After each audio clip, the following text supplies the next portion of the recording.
Plusieurs décennies avant le drame du 11 septembre 2001, les États-Unis font l'objet d'attaques terroristes. Des commerces explosent et d'innocentes victimes sont tuées. Les terroristes s'en prennent au symbole de la liberté. Ils se déplacent rapidement, sont bien organisés et très dangereux. Devant cette escalade de violence, il ne reste plus qu'un espoir pour les victimes, le FBI.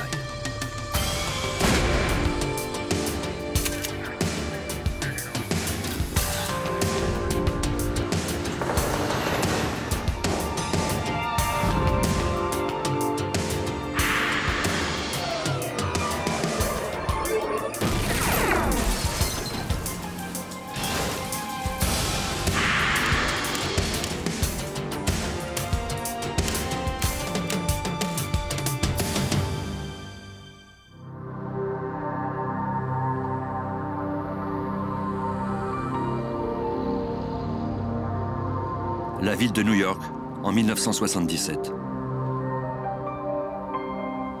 Dans la matinée du 14 juin, 3 hommes s'approchèrent de la mission diplomatique de la Yougoslavie aux Nations Unies.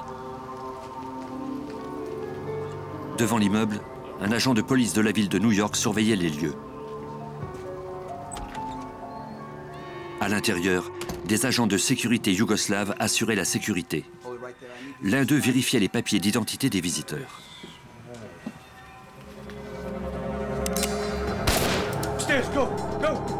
Des policiers qui avaient entendu le coup de feu se précipitèrent à l'intérieur du bâtiment. En principe, les missions diplomatiques ne sont pas sous la juridiction de la police de New York. En fait, les agents se trouvaient maintenant en territoire yougoslave. Au moment de l'arrivée des renforts, les agents qui étaient à l'intérieur de l'immeuble tentaient de parlementer avec les 3 hommes. Ceux-ci s'étaient barricadés dans un bureau à l'étage supérieur. Ils déclarèrent qu'ils avaient pris un otage. Ils tueraient la femme si quiconque essayait d'entrer dans le bureau. Un policier leur proposa alors de prendre la place de l'otage. Les hommes refusèrent la proposition. Des agents du bureau du FBI de New York furent alors dépêchés sur les lieux. En vertu des lois fédérales, c'est le FBI qui est responsable des enquêtes sur toute attaque contre des missions diplomatiques. Voici l'agent spécial Len Cross. Quand je suis arrivé, il y avait des policiers dans le parc. Il y en avait aussi dans les bâtiments voisins armés de fusils à lunettes de tir. De plus, des unités d'urgence entraient dans l'immeuble. Je me suis demandé ce qui pouvait bien se passer à l'intérieur.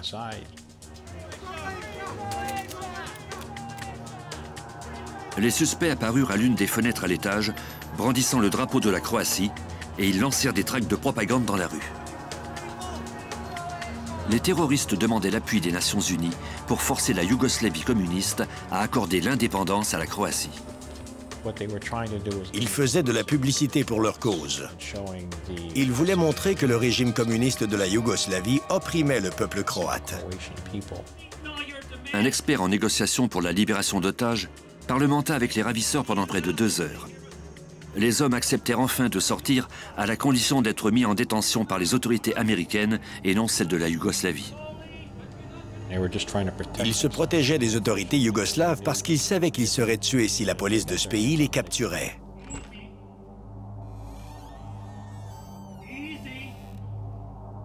Quand ils se sont finalement rendus compte que c'étaient les policiers de la ville de New York et les agents du FBI qui étaient de l'autre côté de la porte et qu'on les a assurés qu'aucun mal ne leur serait fait, ils se sont rendus sans problème. Les hommes avouèrent alors qu'ils n'avaient pris aucun otage. En fait, ils avaient orchestré ce bluff pour empêcher les agents de sécurité yougoslaves de les attaquer. Alors que les policiers escortaient les suspects à l'extérieur de l'immeuble, les agents de sécurité de l'ambassade les affrontèrent.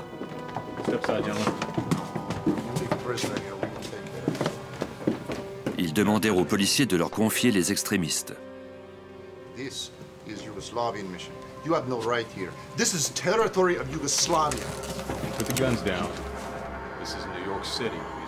Mais les policiers de New York refusèrent d'obtempérer. Lower your weapons. Ils avaient la ferme intention de quitter l'endroit avec les prisonniers. We're taking our prisoners out. Lower the guns.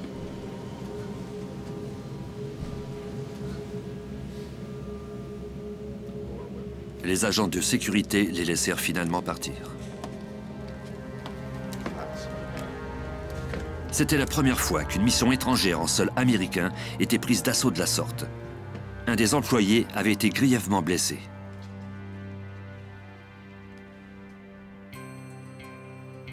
C'est l'agent spécial Cross qui menait l'enquête.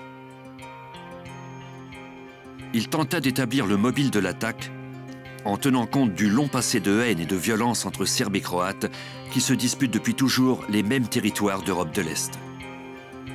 Le mobile de ce crime remontait à plusieurs siècles alors que les Serbes attaquaient les villages croates pour y tuer tous les hommes, femmes et enfants. Les Croates ripostaient alors en s'attaquant aux villages serbes. En 1971, la violence se propagea à l'extérieur de la Yougoslavie quand des extrémistes croates assassinèrent l'ambassadeur yougoslave en Suède. En 1972, ils détournèrent un avion de ligne suédois et forcèrent le gouvernement à libérer 7 prisonniers politiques. Plus tard, au cours de la même année, des terroristes croates revendiquèrent l'attentat à la bombe d'un avion de ligne yougoslave, ce qui avait coûté la vie à 26 innocentes victimes. La haine de ces individus était si profondément ancrée qu'elle était difficile à concevoir. En plus de mener cette enquête, on voulait comprendre le peuple croate et ses problèmes historiques. Ce n'était pas une affaire criminelle comme les autres. Il y avait eu beaucoup d'actes de vengeance de part et d'autre. Et maintenant, ces activités de représailles avaient atteint le territoire américain. C'était une tendance plutôt terrifiante. Selon les agents du FBI postés dans des ambassades américaines partout dans le monde, les attaques de terroristes croates sur les ambassades yougoslaves et des diplomates avaient connu une recrudescence inquiétante. L'agent spécial Cross travailla étroitement avec la police et le bureau du procureur pour connaître les antécédents des terroristes qui s'étaient attaqués à la mission de la Yougoslavie. 4 mois plus tard, soit le 13 octobre, un jury de New York reconnut les 3 hommes coupables de complot visant à prendre en otage l'ambassadeur de la Yougoslavie aux Nations Unies. Le jury déclara également coupable le tireur qui avait blessé l'agent de sécurité avec une arme meurtrière. Pour l'agent Cross, le dossier de cette affaire était maintenant clos, mais à en juger par la tension entre Croates et Serbes, il était convaincu que cet acte terroriste en territoire américain n'était que le premier d'une série d'autres crimes. 9 mois plus tard, à Chicago, les craintes de Cross s'avérèrent. Des hommes d'affaires croates inquiets contactèrent le FBI. Ils avaient reçu une lettre anonyme en serbo-croate dans laquelle on exigeait d'eux une importante somme d'argent, sans quoi ils seraient exposés à des conséquences désastreuses. L'agent spécial Björn Borson du bureau du FBI de Chicago examina les lettres en question. Borson, qui parle couramment le serbo-croate, a participé à plusieurs missions de contre-espionnage. Pour eux, ces hommes d'affaires ne faisaient pas leur part pour renverser le gouvernement communiste. Ils disaient qu'ils avaient évalué leur situation financière et conclu qu'ils étaient en mesure de leur remettre de l'argent. Ensuite, ils leur disaient d'envoyer une somme donnée à une adresse au Paraguay, sans quoi ils devraient en subir les conséquences. C'était de l'extorsion.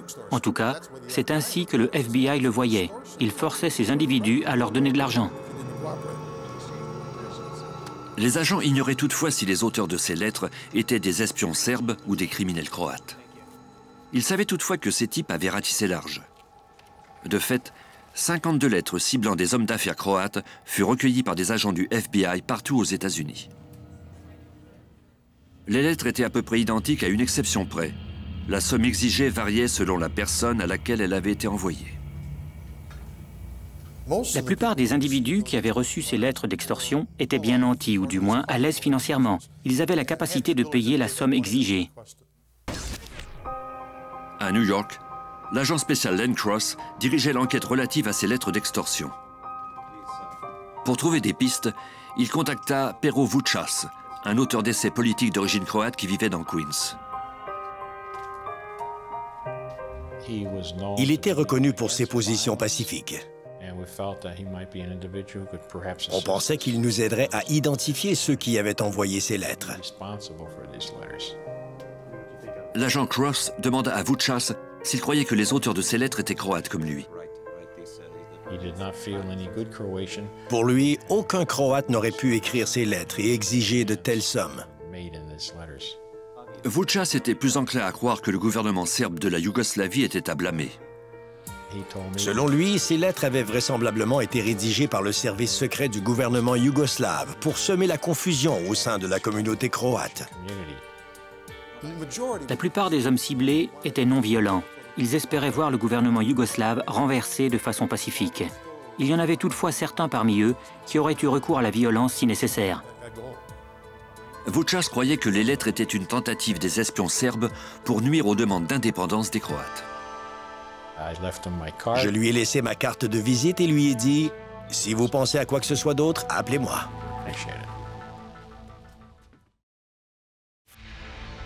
À Chicago, l'agent Borison concentra ses efforts sur les demandes d'envoi de sommes d'argent à des boîtes postales au Paraguay en Amérique du Sud. L'adresse au Paraguay était importante parce que quelqu'un devrait aller chercher cet argent et on pourrait alors découvrir qui c'était. Le FBI envoya au Paraguay une agente de l'ambassade américaine en Argentine pour qu'elle y mène son enquête. L'agente vit un homme recevoir l'argent. Plus tard, l'homme en question fut identifié. Il s'agissait du terroriste croate qui avait abattu l'ambassadeur yougoslave en poste en Suède en 1972.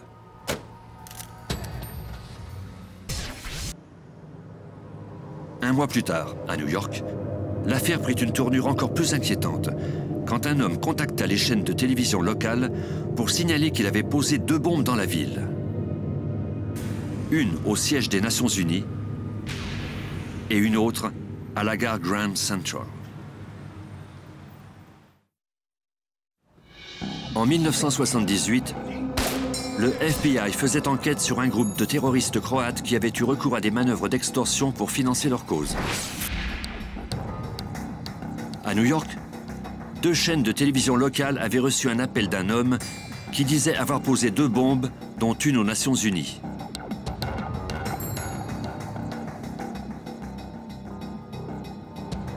Devant une bibliothèque attenante à l'ONU, un agent de police trouva alors un sac suspect.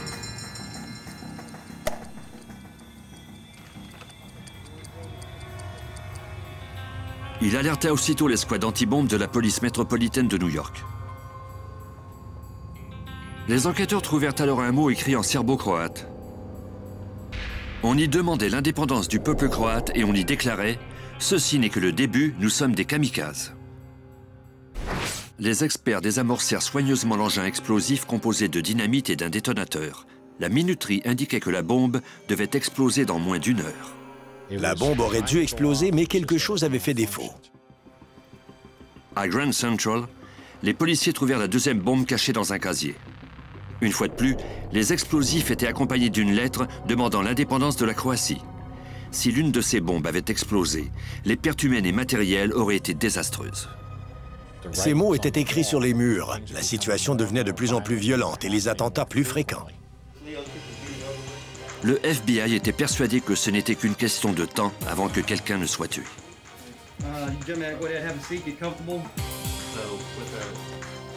Les agents du bureau de New York mirent leurs efforts en commun. On croyait que ça serait une bonne idée de réunir tous les agents et de former un groupe d'intervention dirigé par un superviseur. Ça nous permettrait ainsi d'échanger nos informations et de centraliser nos activités. L'agent Cross proposa alors de centraliser les activités de tous les agents impliqués dans cette enquête. Je craignais que si on ne faisait pas ça, on perdrait le contrôle de la situation. 2 semaines plus tard, dans une banlieue cossue de New York, un homme d'affaires prospère fut abattu devant sa maison. Son seul crime était d'être d'origine croate et d'avoir refusé de payer la somme exigée par les terroristes. Les pires craintes du FBI se matérialisaient. Un homme dont on avait voulu extorquer de l'argent avait été assassiné et les agents ne tenaient aucune piste solide. À Chicago, l'agent spécial Bjorn Borson croyait que les gens d'origine croate de son secteur ne soient à leur tour la cible des terroristes. Ils n'avaient pas fait des menaces à la légère. Ils étaient très sérieux. Et on ne savait pas qui ils attaqueraient. On a dû contacter tous ceux qui avaient reçu une de ces lettres pour leur dire qu'ils couraient un grand danger. En même temps, on était toujours à la recherche de l'auteur de ces lettres. Le FBI alerta également les autres autorités policières afin qu'elles leur signalent tout achat d'armes illégales ou de produits pour fabriquer des bombes. Quelques jours plus tard, le bureau du FBI de Chicago reçut un appel de l'ATF, le bureau de l'alcool, du tabac et des armes à feu.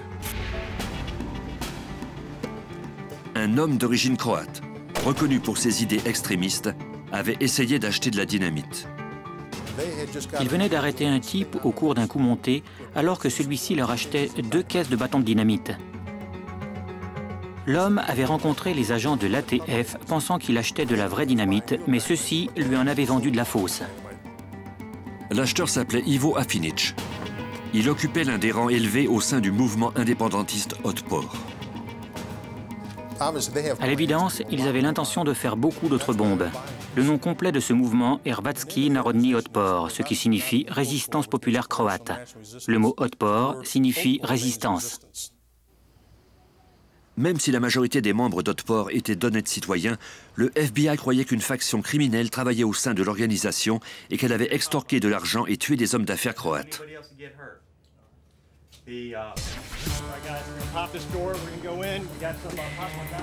Otpor tenait ses réunions dans un club de rencontre au sud de Chicago. Lors d'une opération conjointe, les agents du FBI et de l'ATF firent une descente au club et se mirent à la recherche de produits et d'articles pouvant servir à la fabrication de bombes. Ils trouvèrent alors les 2 caisses de fausses dynamites, mais il n'y avait aucune trace d'explosifs dans le club.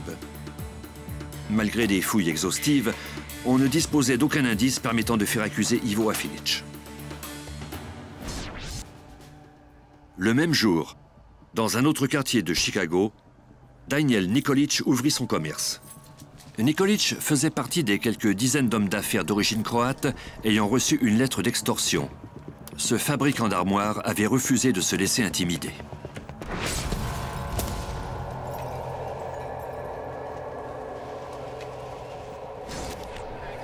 La police de Chicago, le service des incendies de la ville, ainsi que des agents de l'ATF et du FBI firent enquête. Grâce à l'examen des lieux, on a pu déterminer que la détonation avait eu lieu sur le toit du commerce. L'agent spécial Borison interrogea Daniel Nikolic. Il croyait que les dirigeants d'Otpor avaient orchestré cet attentat parce qu'il avait refusé de payer la somme exigée. Avec l'aide de Nikolic, le FBI put rencontrer plusieurs membres de la communauté croate. Les agents voulaient trouver un informateur parmi les membres d'Otpor qui savait quelque chose à propos des activités criminelles de l'organisation. La clé, dans presque n'importe quelle enquête, c'est de trouver quelqu'un de l'intérieur qui est prêt à collaborer avec nous. Mais les agents du FBI eurent du mal à trouver quelqu'un pour leur parler d'Otpor. Trouver quelqu'un dans l'organisation était difficile parce que le cercle responsable de ces crimes violents était très restreint. Il était difficile de trouver quelqu'un qui en faisait partie et qui accepterait de collaborer avec nous. Pendant que les agents tentaient de trouver un informateur à Chicago, le groupe s'attaqua à la communauté croate de Pasadena, en Californie. Dans la matinée du 22 novembre, un homme d'affaires croate sortit de chez lui sous le regard d'un assassin. L'homme avait reçu une lettre d'extorsion 5 mois plus tôt, mais il avait refusé de soutenir la cause d'Otpor. La police et le FBI firent enquête. Les indices étaient rares. À San Francisco, où la communauté croate est importante, les agents décidèrent de consacrer tous leurs efforts à trouver un informateur au sein d'Otpor avant qu'il n'y ait de nouvelles victimes. Le FBI assigna l'agent Bob Gorret à cette mission, car ce dernier parle couramment le serbo-croate. Celui-ci devrait consacrer tout son temps à cette mission. Le FBI avait du mal à s'insérer dans la communauté croate parce qu'il est toujours difficile d'enquêter sur une affaire impliquant une ethnie. Ces actes criminels sont commis au nom du nationalisme. Que les membres de la communauté soient impliqués ou pas, ils vont préférer être solidaires que de parler aux autorités. Grâce à son expérience en contre-espionnage en Yougoslavie, l'agent Gorret comprenait très bien la violente opposition entre Croates et Serbes. La Yougoslavie est un pays formé de façon artificielle. Il a été constitué après la Première Guerre mondiale. Les Croates se sont toujours battus pour ne pas être sous ce qu'ils considèrent être la domination serbe. Sa compréhension de la culture l'aida à se rapprocher de la communauté croate de San Francisco. Je m'y prenais de façon très peu orthodoxe. Je ne portais ni complet ni cravate et souvent, nos conversations avaient lieu dans un bar autour d'une bière. Il fallait qu'on trouve une façon de briser ce mur du silence et convaincre quelqu'un de l'intérieur que ce qu'il faisait était condamnable. Ça ne pouvait être qu'une affaire de conscience. On devait modifier la façon de penser de ces gens. Les agents du FBI de San Francisco comparèrent leurs notes avec celles de leurs collègues de Chicago et de New York, toujours à la recherche d'un informateur qui fournirait des informations sur ce mystérieux groupe terroriste qui semblait impossible à percer. L'agent chargé de l'affaire pour le bureau de New York était Len Cross. Il était 18 h et on réexaminait toutes les pistes explorées pour voir ce qu'on pouvait faire d'autre quand j'ai reçu un coup de fil.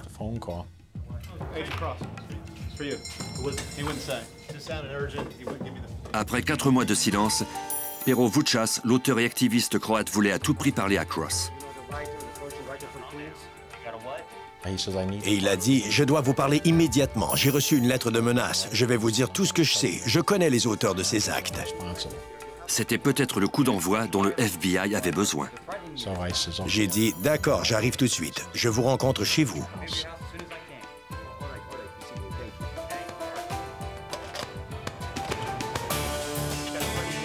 Des agents du bureau du FBI de New York accompagnèrent Cross. Ils ont dit, pas question que tu y ailles seul. Ça pourrait être un piège. Ils veulent peut-être avoir ta peau.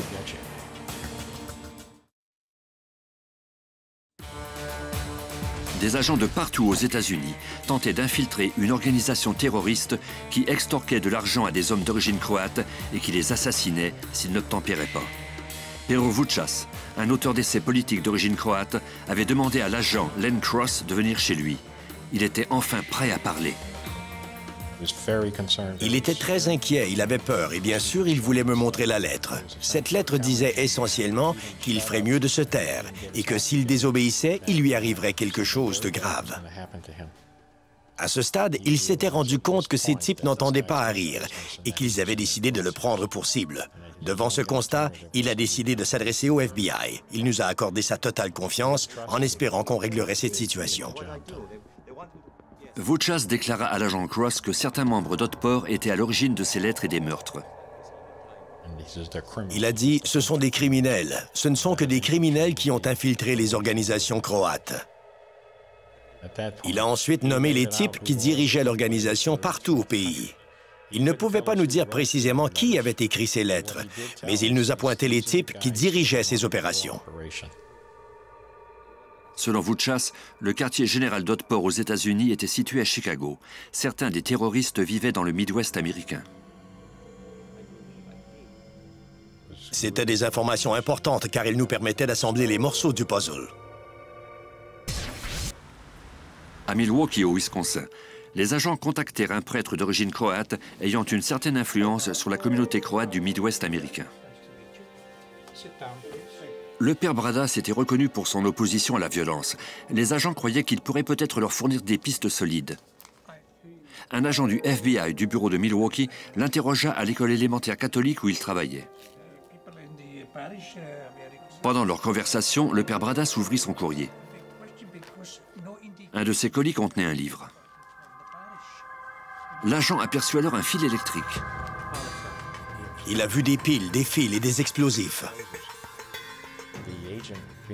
Comme l'agent craignait que le livre n'explose dans cette école pleine d'enfants, il s'en est emparé et s'est précipité à l'extérieur. La police de Milwaukee dépêcha un expert en explosifs pour désamorcer la bombe. Malheureusement, celle-ci explosa, lui arrachant une partie de la main. Le FBI envoya aussitôt un avertissement aux 52 hommes qui avaient reçu une lettre d'extorsion. Ils devaient se méfier de tout colis de la taille d'un livre et enveloppé dans du papier kraft. Le lendemain, dans Queens, Pero Vučas prit son courrier. Dans sa boîte postale, il trouva un avis lui indiquant qu'un colis l'attendait au bureau de poste.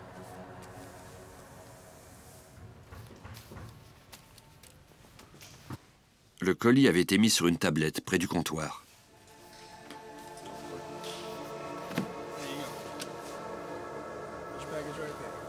Ça semblait être un livre. Vouchas contacta aussitôt l'agent spécial Len Cross. Vouchas m'a appelé pour me dire « J'ai reçu une bombe, elle est au bureau de poste. Vous voulez que j'aille la chercher ?» J'ai dit « Non, laissez le colis là. On va dépêcher les squads anti-bombes. »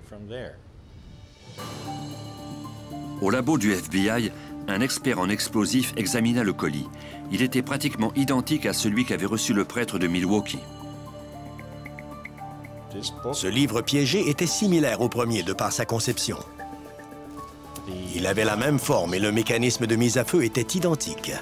En outre, c'était le même type de dynamite et le détonateur était de modèle identique. Selon le cachet de la poste sur les colis, les 2 bombes avaient été postées à Akron, en Ohio, le même jour. Les agents alertèrent aussitôt les autorités de l'Ohio. Celui qui avait fabriqué ces bombes vivait vraisemblablement dans cet état. À Cleveland, des policiers fouillèrent la maison de Pavo Kotoras. Cet extrémiste d'origine croate était l'un des principaux suspects pour l'attentat à la bombe d'une librairie croate 5 jours plus tôt. L'agent spécial Björn Borson. Au cours des recherches, on a trouvé un livre évidé. C'était de toute évidence un livre piégé. Cette bombe était un prototype. Une fois de plus, il n'y avait pas d'explosif comme tel sur les lieux. Sans aucun autre indice, il fut impossible de procéder à des arrestations. Les enquêteurs se mirent à la recherche de caractéristiques communes entre le prototype de bombe et celle postée à Milwaukee et à Queens. Chaque fabricant de bombes travaille toujours de la même manière pour des raisons évidentes de sécurité. C'est très difficile de mettre une bombe dans un livre évidé. Au labo, l'agent spécial Denny Klein compara les 3 bombes les unes aux autres. Chaque livre avait été évidé de la même façon. La colle et la soudure utilisées étaient de même composition chimique. En outre, les traces d'outils sur les fils des bombes étaient parfaitement identiques. Les experts du labo croyaient qu'il s'agissait du prototype ayant servi de modèle pour les 2 autres bombes. Le 17 mars 1980, les New-Yorkais et les touristes s'étaient entassés sur la 5e avenue pour la parade annuelle de la Saint-Patrick. Il était 10h55. Une bombe explosa au 30e étage d'un immeuble dans des bureaux d'une banque yougoslave. Les agents du FBI se rendirent sur les lieux, notamment l'agent spécial Ken Maxwell. On a interrogé les employés de la banque et ceux des bureaux voisins, les préposés à l'entretien, les livreurs, bref, toutes les personnes qui étaient venues au 500 de la 5e avenue ce jour-là. Le seul indice important trouvé par les agents était un mot dans lequel Otpor revendiquait cet attentat à la bombe. Les terroristes menaçaient également de commettre d'autres attentats tant que la Croatie n'aurait pas obtenu son statut d'indépendance. Le 3 juin 1980, les terroristes s'attaquèrent à l'un des symboles préférés des Américains, la Statue de la Liberté.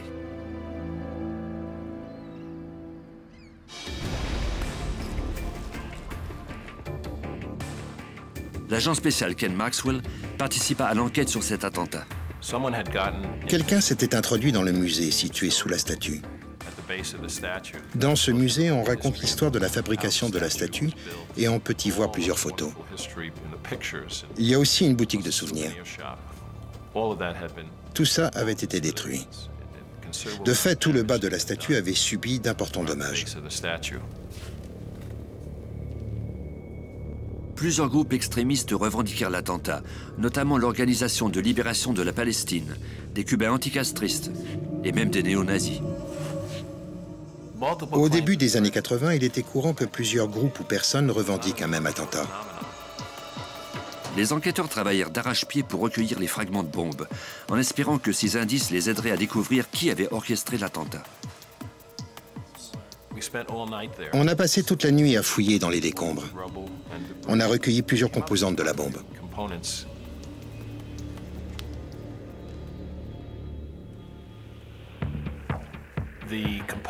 Les éléments qui constituaient ces bombes ressemblaient beaucoup à ceux des bombes croates. Ce qui avait commencé par une tentative d'extorsion d'hommes d'origine croate était maintenant devenu une véritable campagne de terreur. La Statue de la Liberté est un monument qui attire les terroristes à cause de ce qu'elle représente. Dans l'esprit de ces types, les États-Unis étaient insensibles à leur cause.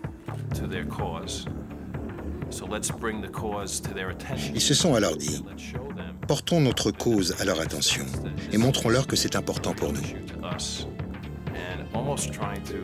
Forçons les États-Unis d'Amérique à nous aider à faire notre indépendance. Mais la logique des terroristes était boiteuse. Cette attaque n'avait que renforcé la volonté des autorités à résoudre l'enquête. Un attentat sur la Statue de la Liberté, c'est comme une gifle au visage. On a alors concentré nos efforts sur plusieurs individus soupçonnés d'avoir participé à ces activités criminelles. À New York, le FBI surveilla étroitement plusieurs présumés terroristes. À San Francisco, l'agent spécial Bob Gorrett poursuivait ses efforts pour trouver un informateur au sein du réseau de terroristes. J'ai passé plus d'1 an à tenter d'établir des contacts avec des Croates. Pour comprendre les gens, il est crucial de parler leur langue, de comprendre leurs origines et jusqu'à un certain degré, d'éprouver de l'empathie pour eux afin de pouvoir parler avec eux en toute confiance. J'ai dû rencontrer plus de 300 personnes de tout acabit avant de trouver un informateur. J'ai finalement trouvé un homme qui voulait bien me parler. Il ne m'a guère révélé de choses, mais il m'a indiqué qu'il aimerait qu'on se revoie. Au cours de plusieurs conversations avec lui, on a commencé à tisser des liens. Et finalement, il m'a dit qu'il serait prêt à nous aider. Trouver un informateur qui faisait partie d'Otpor constituait une percée majeure pour le FBI. Après avoir donné un entraînement spécial à l'informateur, le FBI l'envoya à New York pour qu'il puisse obtenir des informations sur les plus récents attentats à la bombe. Ce type avait déjà vécu à New York et il connaissait bien les gens de la communauté croate. L'informateur renoua avec ses vieux amis extrémistes. Il aurait été tué si les dirigeants d'Otpor avaient découvert qu'il travaillait pour nous. Malgré les risques qu'il courait, l'informateur tenta d'obtenir des précisions sur les plans des terroristes. Quand on peut obtenir des informations sur ce qui se trame au sein d'une organisation criminelle, ça peut avoir un impact très important sur l'issue de l'enquête. L'informateur apprit que le groupe préparait l'assassinat d'un farouche opposant d'Otpor. La cible était nul autre que Pero Vučas, le réputé auteur d'essais politiques sur la question croate.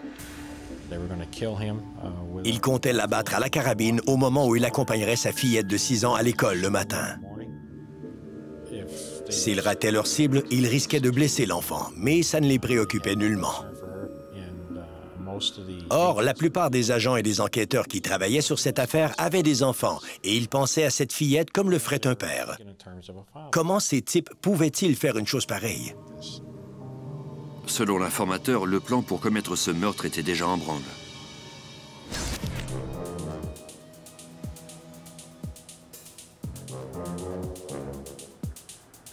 L'agent spécial vit 2 présumés terroristes garer leur camionnette près de la maison de leur prochaine victime.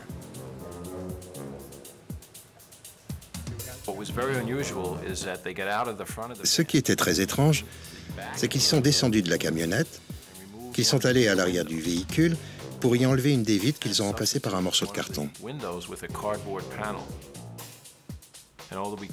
Même si on ne pouvait pas vraiment voir à l'intérieur, on savait qu'ils n'étaient pas en train de manger tranquillement un bagel en prenant un café.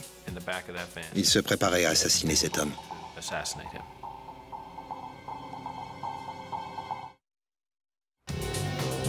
À New York, des agents croyaient que des assassins d'origine croate s'apprêtaient à tirer sur Pero Vučas au moment où celui-ci accompagnerait sa fillette de 6 ans à l'école. Vučas avait collaboré avec le FBI pour aider les agents à identifier les terroristes. L'agent spécial Len Cross mit Vučas en garde et lui demanda de rester chez lui ce matin-là. S'ils étaient descendus de la camionnette et qu'ils s'étaient dirigés vers sa maison en transportant ce qui aurait semblé être une arme, on les aurait aussitôt arrêtés. Heureusement, Vučas et sa fillette restèrent cachés, ce qui força les tireurs à renoncer à leur plan meurtrier.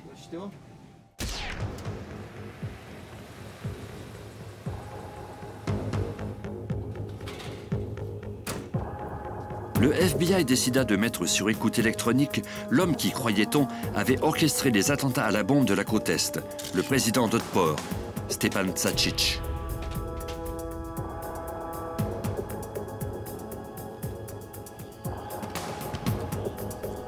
Il dirigeait les opérations depuis New York. C'était donc le meilleur endroit où poser des micros.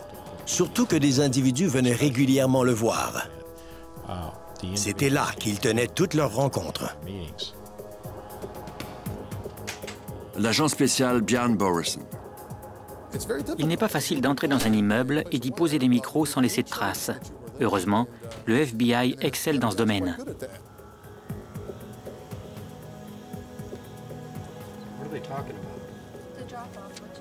Près de l'immeuble, on a établi un poste d'écoute où il y avait au moins un traducteur en tout temps. Les traducteurs devaient traduire les conversations en anglais. Ils devaient également identifier les voix de chacun sur les enregistrements. En outre, ils avaient la tâche d'interpréter le langage codé utilisé par les terroristes. Il ne dit jamais des mots comme dynamite. Il s'y réfère plutôt en disant cette chose ou ces éléments.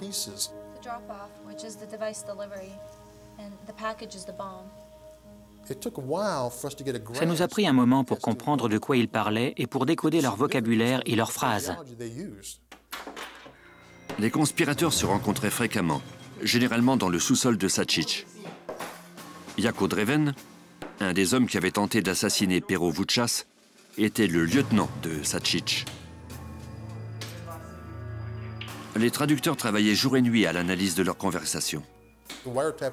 Le micro fonctionnait 24 heures par jour et on devait constamment écouter les conversations parce qu'ils parlaient d'attentats à la bombe et d'assassinats de gens. Les agents espéraient obtenir le plus de précision possible sur les endroits visés, les dates des attentats et le nom des conspirateurs. Tout ça faisait partie d'un puzzle. On devait réunir le maximum de pièces pour passer aux accusations. Les agents entendirent alors Stepan Tsačić et Jako Dreven planifier leurs prochaines opérations. Ils disaient des choses comme « je veux que tu fasses ceci ou cela ». On savait qu'ils se préparaient à commettre un autre attentat. Les agents apprirent qu'Otpor avait l'intention de poser une bombe dans un studio de danse yougoslave où devait avoir lieu un gala auquel l'ambassadeur de la Yougoslavie à l'ONU avait été convié. L'agent spécial Len Cross. Il devait y avoir 300 personnes là. Nous étions très inquiets parce qu'ils semblaient vouloir s'attaquer à des groupes de gens. Ils ne se préoccupaient pas de blesser les innocents. Les agents prirent Dreven en filature alors qu'il se rendait à Bridgeport, au Connecticut.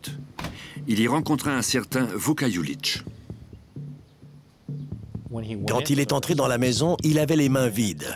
Mais en ressortant, il transportait un sac de papier brun assez grand qui semblait contenir quelque chose de bonne dimension.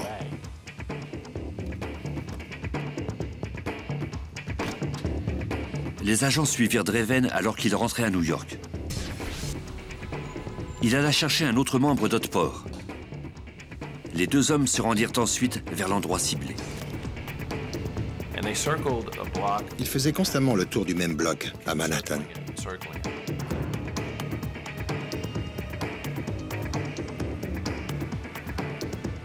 Les agents virent alors Dreven laisser le mystérieux sac dans sa camionnette. On a convenu de les arrêter si jamais ils sortaient le sac. Il n'était pas question de prendre le risque qu'il y ait un attentat à la bombe en plein centre-ville de Manhattan. Heureusement, les terroristes se contentèrent d'examiner l'immeuble avant de repartir. Plus tard, les agents obtinrent des mandats de perquisition des maisons de Stepan Tsačić et Jako Dreven.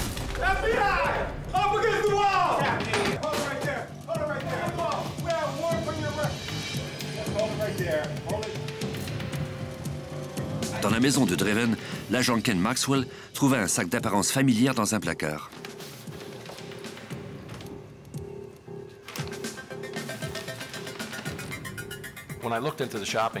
Quand j'ai regardé dans le sac d'épicerie, j'ai aperçu un sac à main de femme ouvert. À l'intérieur, il y avait des bâtons de dynamite retenus ensemble par du ruban adhésif. Il y avait un réveil, un détonateur et un fil. Ce n'est pas tous les jours qu'on a une bombe sous les yeux. Les autorités mirent Dreven en garde à vue. À l'autre bout de la ville, l'agent spécial Len Cross et son équipe firent une perquisition dans la résidence de Stepan Sačić, le président d'Otpor.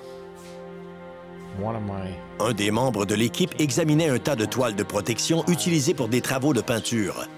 Il y a trouvé une carabine munie d'une lunette de visée et des munitions. Les enquêteurs soupçonnaient les complices de Sačić de s'être servis de la carabine quelques semaines plus tôt dans le dessein d'assassiner l'essayiste Pero Vučas, qui collaborait avec le FBI. Les agents arrêtèrent Sačić pour complot, en vertu de la loi RICO, la loi fédérale contre les rackets. On l'a avisé de ses droits, mais il a refusé de s'en prévaloir. Il n'était pas très coopératif. 4 jours plus tard, les agents du FBI et la police fouillèrent la maison de Vuka Julić à Bridgeport, au Connecticut. Julić avait donné à Draven la bombe destinée au studio de danse. En déplaçant des vêtements, un expert en explosifs a aperçu, dans un sac, une importante quantité de dynamite, sur laquelle se trouvaient des détonateurs électriques. C'était une bombe. Les agents arrêtèrent Vuka Julić.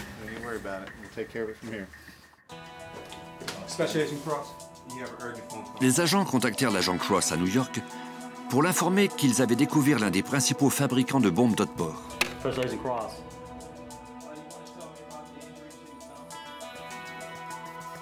Cross interrogea Stepan Sačić et lui demanda s'il connaissait Vuka Julić. Il m'a répondu « Oui, je le connais un peu ». Je lui ai alors dit « Vous allez avoir des problèmes car on vient de l'arrêter ». Et j'ai ajouté « Il avait une importante quantité d'explosifs, de détonateurs et d'armes chez lui ». Mais Sačić refusa de parler.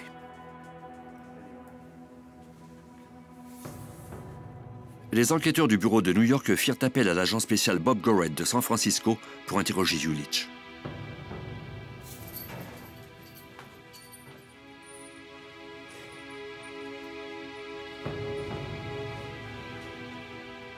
L'ex-membre d'Otpor, devenu informateur pour le FBI, l'accompagnait. Vers la fin de l'après-midi, avec le soutien de l'informateur croate, Julić finit par s'ouvrir, enfin. Il voulait qu'un de ses compatriotes croates le croie et lui fasse confiance. Il se sentait aussi moins seul.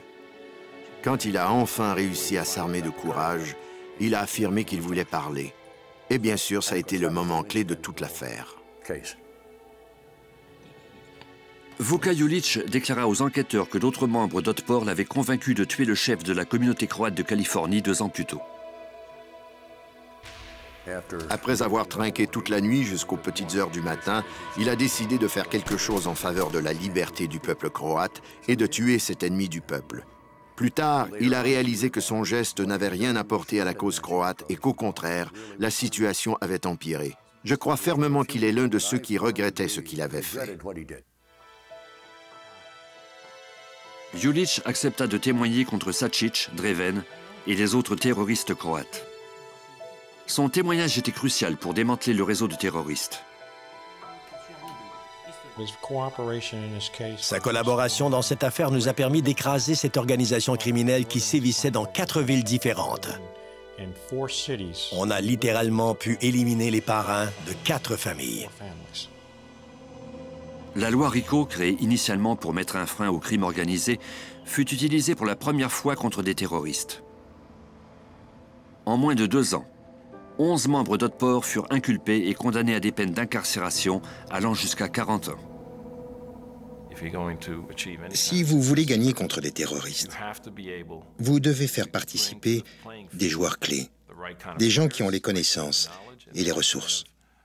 Sinon, ça ne fonctionnera pas. L'approche à la Rambo ne vaut rien contre des terroristes. Ils sont mus par des sentiments nationalistes extrêmes.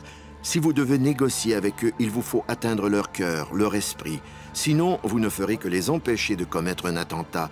Vous ne les aurez pas fait changer d'avis. S'ils ont encore la même opinion, ils vont recommencer. Pour le FBI et les services de police américains, le démantèlement d'Otpor a été une réussite totale. les terroristes qui sévissaient sur le sol américain ont été pris sur le fait et arrêtés à jamais.